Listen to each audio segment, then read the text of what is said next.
Hello everyone, welcome back to my channel. তোমরা সবাই কীরকম আছো? আশা করি সবাই ভালো আছো। আজকে তোমাদের সঙ্গে আমি আর একটা মাছের রেসিপি শেয়ার করব। তাহলে চলো আমি রেসিপিটা কী করে বানাই তোমাদের সঙ্গে শেয়ার করছি। তা মাছটা বানানোর জন্য আমার একটা মশলা দরকার। তো মশলাটা আমি ফার্স্টে বানিয়ে নেব। তাহলে এখানে আমি ধনে আছে ধনে আছে আধা চামচ, জিরে আছে আধা চামচ, আর মেথি আছে আধা চামচের থেকে একটু কম। তাহলে চলো এটা একটু রোস্ট করে নেব, হালকা একটু।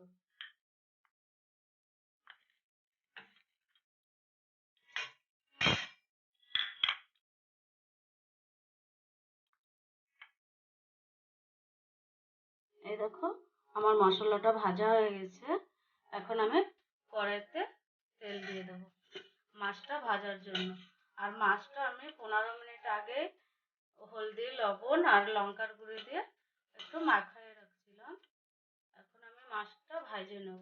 আর মাছটা আমি বেশি ভাজবো না, হালকা করে ভাজবো।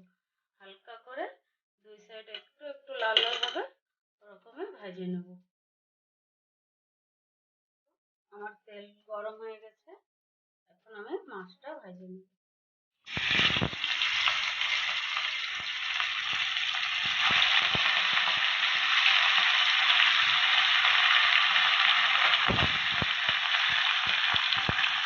আমি মাছটা হালকা ভাজবো।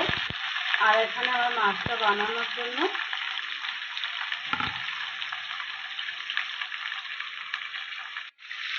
দেখো আমি মাছটা একটু হালকা করে ভেজে নিয়েছি।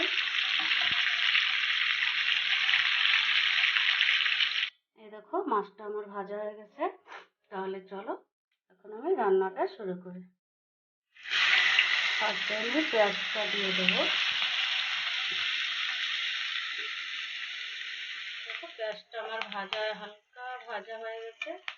এখন আমি রসুন বাটা দেবো। 1 চামচ রসুন বাটা দেবো, 1 চামচ আদা বাটা দেবো। এটা একটু ভালো করে মিশিয়ে নেব।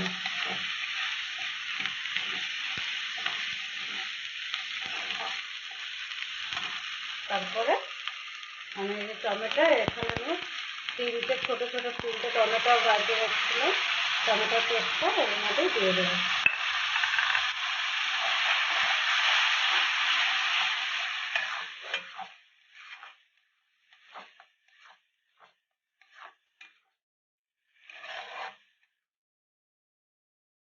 টমেটোর পেস্টটা একটু ভাজা হয়ে আসলে তারপরে আমি এই জায়গায় এই যে গুঁড়ো মশলাগুলো এগুলো দিয়ে দেবো।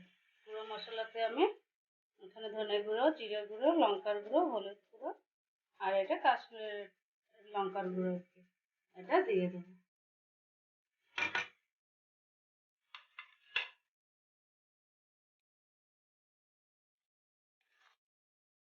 এখন আমি মশলাটা ভালো করে ভেজে নেব। এই দেখো আমার মশলাটা ভালো করে ভাজা হয়ে গেছে।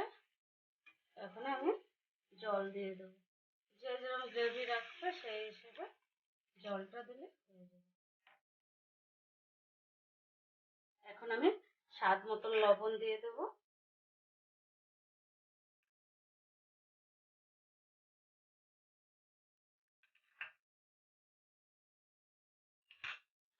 আর আমার এই তরকারিটা বানানোর জন্য তেঁতুল দরকার।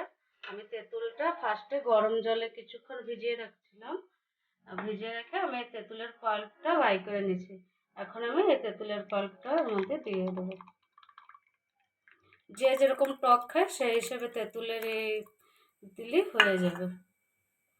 কিন্তু এই তরকারিটা একটু টক হলেই ভালো লাগে। তাহলে চলো এখন আমি এই তরকারিটা একটু আর কি ফোটা অবধি ওয়েট করব। এই দেখো আমার তরকারিটা ফুটে গেছে। এখন আমি এই ভেজে রাখা মাছগুলোর মধ্যে দিয়ে দেবো।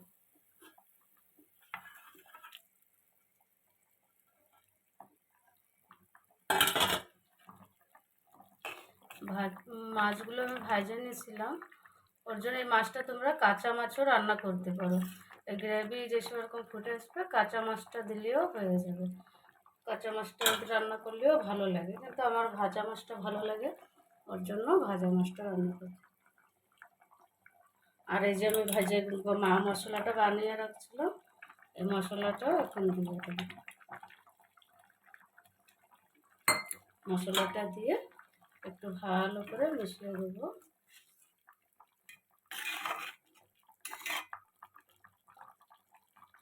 এরপরে আমি একটু কভার করে রেখে দেবো। আর যে যেরকম গ্রেভি রাখবে সেই হিসাবে রাখলেই হয়ে যাবে। এই দেখো তরকারিটা আমার হয়ে গেছে। এখন আমি তরকারিটা নামিয়ে নেব। আর আমি গ্রেভিটা এরকমই রাখবো। তাহলে চলো আমি তরকারিটা নামিয়ে নিই। এই দেখো আমি তরকারিটা নামিয়ে নিয়েছি। তাহলে চলো, আমার ভিডিওটা তোমাদের যদি ভালো লেগে থাকে তাহলে একটু লাইক শেয়ার কমেন্ট করে দিও। আর প্লিজ আমার চ্যানেলটাকে সাবস্ক্রাইব করে দিও।